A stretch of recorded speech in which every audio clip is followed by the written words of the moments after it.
মাই dear students, আজি আমাৰ শংকৰদেৱ শিশু আৰু বিদ্যা নিকেতনৰ যিসকল ছাত্ৰ ছাত্ৰী তেওঁলোকৰ সুবিধাৰ্থে অৰ্থাৎ গোটেই বছৰৰ প্ৰথম গোট, দ্বিতীয় গোট, তৃতীয় গোট আৰু চতুৰ্থ গোটৰ যিখিনি চিলেবাছ আৰু প্ৰতিটো বিষয়ৰে এই ভিডিঅ'টোত তোমালোকে চিলেবাছখিনি চাব পাৰিবা।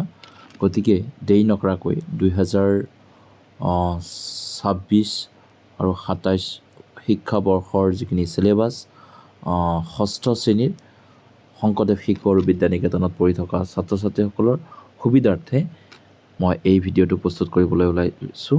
গতিকে প্ৰথমৰ পৰা শেষলৈকে প্ৰতিটো ছাবজেক্টৰ প্ৰতিটো বিষয়ৰ চিলেবাছ তোমালোকে চাই ল'ব পাৰিব।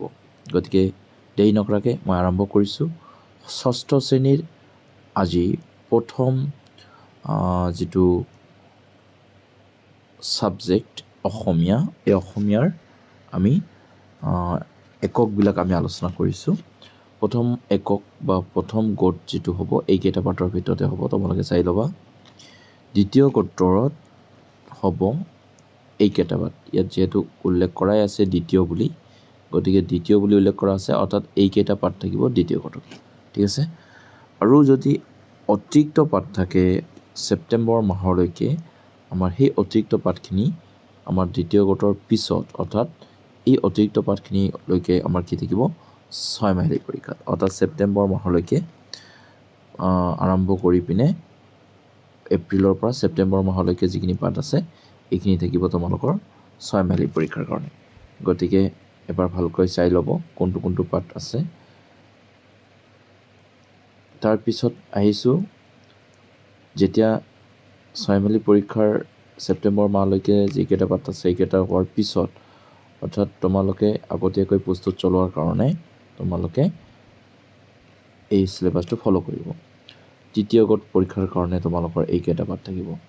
ঠিক আছে। গতিকে তৃতীয় গোট পৰীক্ষাৰ কাৰণে এইকেইটা চাই ল'বা তোমালোকে ভালদৰে, ইফালে নোটছখিনি চাবা। তাৰপিছত চতুৰ্থ গোটৰ কাৰণে এইকেইটা পাঠ থাকিব, চতুৰ্থ গোটৰ কাৰণে এইকেইটা পাঠ চাই ল'বা। আৰু চতুৰ্থ গোটৰ পিছত আমাৰ ফেব্ৰুৱাৰী মাহলৈকে যিকেইটা পাঠ আছে সেই পাঠকেইটা, অৰ্থাৎ তৃতীয় গোটৰ পৰা আৰম্ভ কৰি ফেব্ৰুৱাৰী মাহলৈকে যিকেইটা পাঠ আছে এইকেইটা থাকিব 6 মাহিলী পৰীক্ষাত। তথাপিও এইফালৰ নোটকেইটা তোমালোকে এবাৰ ভালদৰে পঢ়ি ল'বা। তাৰপিছতে আহিছোঁ ইংৰাজী বিষয়টো। ষষ্ঠ শ্ৰেণীৰ ইংৰাজী বিষয়টোৰ চিলেবাছ যদি আমি আলোচনা কৰিবলৈ লওঁ, প্ৰথম ইউনিটত 1, 2 আৰু 3 লেচনলৈকে থাকিব আৰু গ্ৰামাৰ এইখিনি। তাৰপিছতে ছেকেণ্ড ইউনিটত থাকিব এইকেইটা, ক্লাছ 6ৰ 4, 5, 6 আৰু 7। তাৰপিছতে গ্ৰামাৰ থাকিব এইকেইটা, তোমালোকে চাই ল'বা। আৰু ইয়াত এক্সট্ৰাকৈ যিহেতু দিয়া হৈছেই 6 মাহিলী পৰীক্ষাত তোমালোকৰ কোনকেইটা পাঠ থাকিব, গতিকে ধুনীয়াকৈ দিয়াই আছে। 1ৰ পৰা 2, 3, 4, 5, 3, 4, 5, 6, 7, 8, 9, 10, অৰ্থাৎ এই 10টা থাকিব তোমালোকৰ 6 মাহিলীৰ কাৰণে। ঠিক আছে। তো তাৰপিছতে গ্ৰামাৰ ছেকশ্যন এইখিনি থাকিব 6 মাহিলীৰ কাৰণে, টেক্সটুৱেলৰ লগতে এইকেইটা তোমালোকে ভালদৰে চাবা। তাৰপিছতে আহিম আমি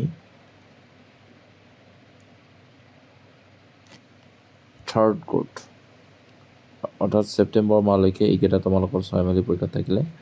তাৰপিছতে থাৰ্ড ইউনিটত থাকিব এইকেইটা 11, 12, লগতে গ্ৰামাৰ এইকেইটা থাকিব। তাৰপিছতে ইয়াত এটা পাঠ দি দিছে যে 14 যিটো পাঠ এইটো আমাৰ মূল্যাংকন কৰিব নালাগে, গতিকে এইটো আমাৰ পঢ়িব নালাগে বাৰু, ইয়াত প্ৰশ্নত দিয়া নহ'ব এইটো। তাৰপিছতে চতুৰ্থ গোটত থাকিব এইকেইটা পাঠ 15, 16, 17 আৰু গ্ৰামাৰ থাকিব এইখিনি, ভালদৰে চাই ল'বা। আৰু ফেব্ৰুৱাৰী মাহলৈকে 18, 19 পাঠলৈকে আছে, তোমালোকে চাবা। তৃতীয় গোটৰ পৰা এইখিনিলৈকে তোমালোকৰ এনুৱেলিৰ কাৰণে। আৰু ইয়াত ধুনীয়াকৈ এনুৱেলিৰ কাৰণে যিহেতু এক্সট্ৰাকৈ দিছে, আমি সেইকেইটা পাঠ আমি ভালদৰে কৰিম। ইয়াত ধুনীয়াকৈ দিছে 11, 12 নাই, 13, 12 আছে বাৰু, পিছত দিছে বাৰু, 11, 12, 13, 14 নাই, 15, 16, 17, 18 আৰু 19 পাঠ এইখিনিলৈকে থাকিব এনুৱেলিৰ কাৰণে। আৰু গ্ৰামাৰ থাকিব এই ছেকশ্যনখিনি এনুৱেলিৰ কাৰণে। ঠিক আছে।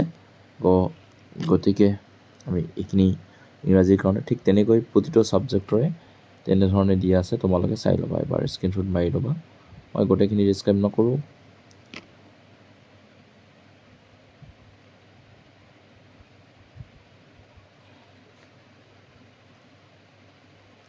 নেক্সট থাকিব বিজ্ঞান।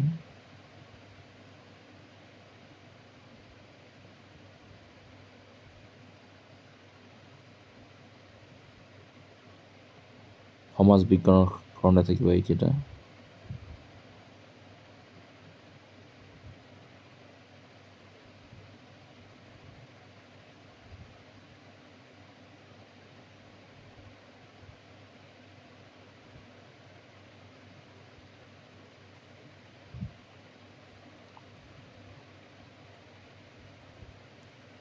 ভালদৰে চাই ল'বা। সংস্কৃতৰ কাৰণে থাকিব এইকেইটা পাঠ। 6 মাৰ্ক আৰু এনুৱেলি তথা বছৰেকীয়া পৰীক্ষাৰ বেলেগ বেলেগকৈ দিয়া আছে, তোমালোকে চাই ল'বা।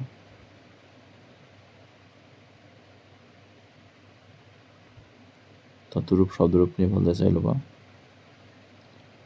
তাৰপিছত থাকিব হিন্দী।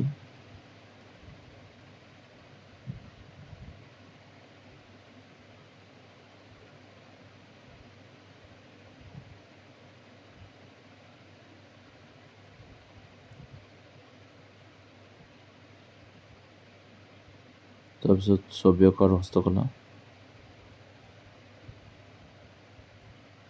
তাৰপিছত থাকিব নীতি শিক্ষা, এইকেইটা পাঠ।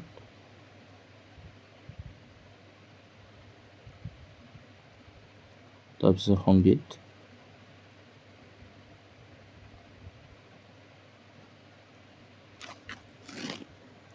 তাৰপিছত থাকিব শাৰীৰিক।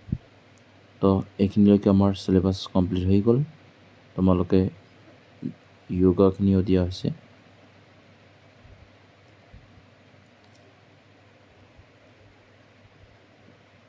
য়োগৰ দি দিছে কেনেধৰণে কি কৰিব, গোটেইখিনি নিয়ম দিয়াই আছে। ঠিক আছে, থেংক ইউ।